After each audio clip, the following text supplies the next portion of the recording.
আজকে কাঁচা কাঁঠাল দিয়ে মা আজকে অন্যরকমভাবে রান্না করবে। আর এই রান্নাটা কিন্তু প্রতি বছর মা করে থাকে কাঁচা কাঁঠাল দিয়ে।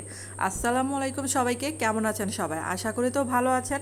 তো কাঁঠালটা কাটা দেখাতে পারলাম না, আমি ঘুম থেকে উঠে দেখি কাঁঠালটা মানে কেটে ফেলছে। তারপরে যে এটা পরিষ্কার করে ধুয়ে মানে একটু হলুদ দিয়ে সিদ্ধ করা হচ্ছে। এই যে সিদ্ধটা হয়ে গেছে, এখন এটা রান্না করা হবে। তো কড়াইতে প্রথমে 1 চা চামচ দিল রসুন বাটা। তো রসুন বাটা দিয়ে তেলের মধ্যে কিছুক্ষণ ভেজে নেওয়ার পর এখন দিল পেঁয়াজ বাটা। তো এখানে 2 চা চামচ পেঁয়াজ বাটা, তারপরে যে কাঁচামরিচ বাটা দিল, জিরা বাটা দিল, এখন দিল হলুদের গুঁড়া। তারপর এটা একটু ঝালঝাল করে খেলে বেশি ভালো লাগে, তার জন্য 2 চা চামচ দিল শুকনা মরিচের গুঁড়া দিয়ে মশলাটা ভালো করে কষিয়ে নেওয়া হচ্ছে। তারপর স্বাদ মতো লবণ দেওয়া হলো। এখন দেওয়া হলো ধনে গুঁড়া। আর এই যে চাপাগুলো আগে থেকে ধুয়ে পরিষ্কার করে রাখা হয়েছে কুসুম গরম পানি দিয়ে। তারপর এই যে মশলার সাথে চাপাটা কষানো হবে। এখন এই যে সবগুলো দিবে না, মানে অর্ধেকটা দিয়ে কাঁঠাল আর কি এটাতে রান্না করা হবে।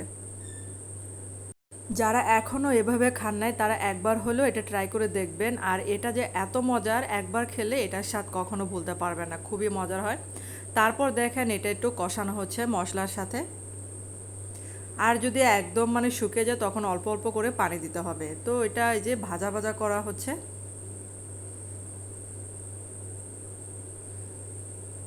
তো এটা কিন্তু অল্প পরিমাণ পানি দিয়েছিল। আর এখন হচ্ছে এটা বাগার দেওয়ার পালা। তো এখানে প্রথমে পেঁয়াজ কুচি দিয়েছিল, তারপর দিয়েছিল পাঁচফোড়ন, আর কয়েকটা তেজপাতা দিয়েছিল বাগারে।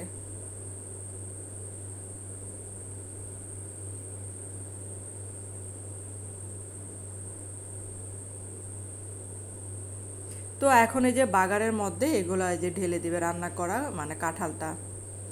এখন এই যে আবার কিছুক্ষণ ভাজা ভাজা করার পর এই যে নামানো হলো। তো এটা দিয়ে আজকে মানে অর্ধেকটা তরকারি মানে আমিই শেষ করে ফেলেছি। এতটা মজার আর এতটা পছন্দের আমার এই তরকারি, ঝাল ঝাল কাঁঠালের তরকারি। আর আমি গরম ভাতের সাথে বসে পড়লাম এটাতে খাওয়ার জন্য।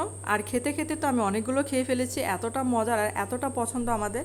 তো প্রতি বছরে কিন্তু এটা খাওয়া হয়। আর আমার চ্যানেলে যদি আপনারা নতুন হয়ে থাকেন, চ্যানেলটাকে সাবস্ক্রাইব করে পাশে থাকার অনুরোধ রইল। এবং এই ভিডিওটা যদি আপনারা ফেসবুক পেজে দেখে থাকেন তাহলে পেজটা ফলো দেবেন, লাইক কমেন্ট শেয়ার করে দেবেন। তো ধন্যবাদ সবাইকে আমার এই ভিডিওটা দেখার জন্য।